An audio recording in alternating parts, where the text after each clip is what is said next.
All right, get your handout ready and let's knit some mosaic. Now here you see I'm already prepared with one stripe in my dark color after I cast on, and now I can begin to work the next set of 2 rows with my light color. And in order to do that, I'm going to need my chart. So let's work rows 1 and 2 with our light yarn, and we're going to be knitting them as stockinette. Knit on the right side, purl on the wrong side. So we follow the chart, and anywhere that chart in row 1 indicates a light stitch, we will be using our active yarn, which is our light yarn. And anywhere that the chart says we need a stitch in the other color, in the dark color, we just slip it as if to purl.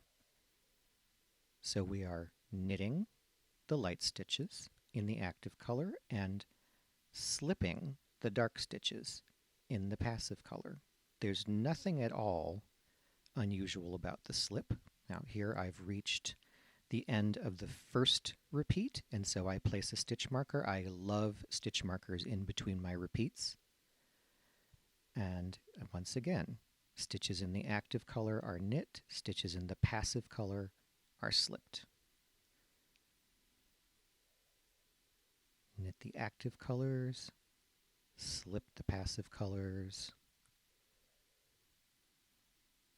knit the active color, knit the active color, knit the active color, and there we are at the end of row 1, our first proper right side row. Now, of course, turn the work so we can do row 2. And what's interesting with these wrong side rows is that they are on the chart, but what we'll really usually want to do is just work the stitches as they present themselves. That means that if we see on a wrong side row a stitch in the passive color, we're going to slip it. If it's a stitch in the active color, we're going to work it.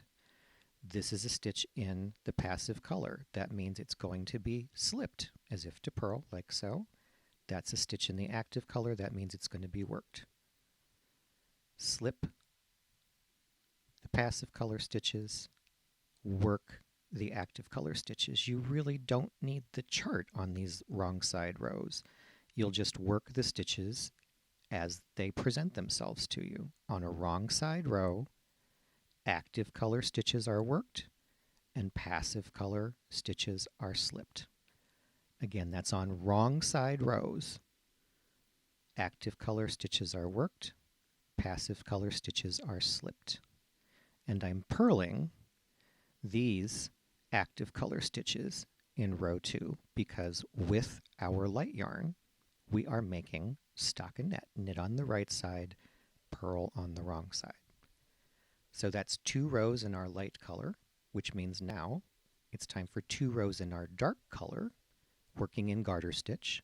And so we can now do rows 3 and 4 in our chart.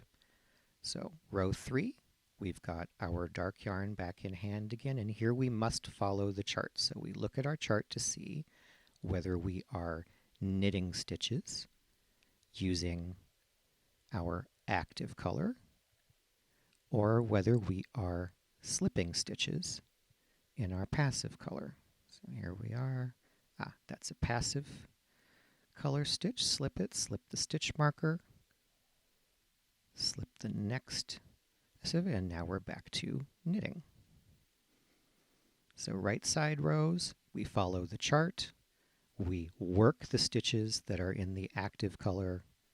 We slip the stitches that are in the passive color. And those slips are always just as if to purl, nothing fancy about them. So that's the end of row 3. Now let's do row 4.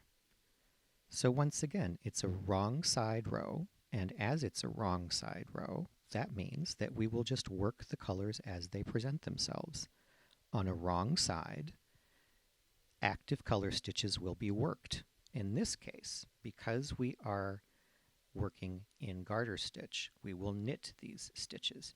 Now, when it's time to slip, we have to make sure that we bring that working yarn to the near side we do our slipping, as I'm doing here, and then once the slipping is done, return the working yarn to the far side of the work.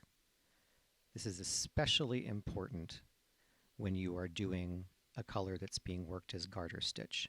When it's time to slip, first bring the working yarn to the near side of the work, do your slipping. I've got one more to slip there. And then once you finish slipping, return the working yarn to the far side of the work so that you can knit with it. Very important. Whenever you are slipping stitches on a wrong side row, always make sure your working yarn, as we'll do this here, is on the near side of the work before you slip, and then, there we go, back to the wrong side.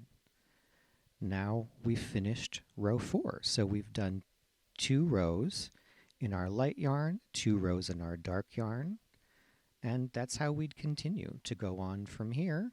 We'd have to use use our light colored yarn, and that is the fundamentals of Mosaic.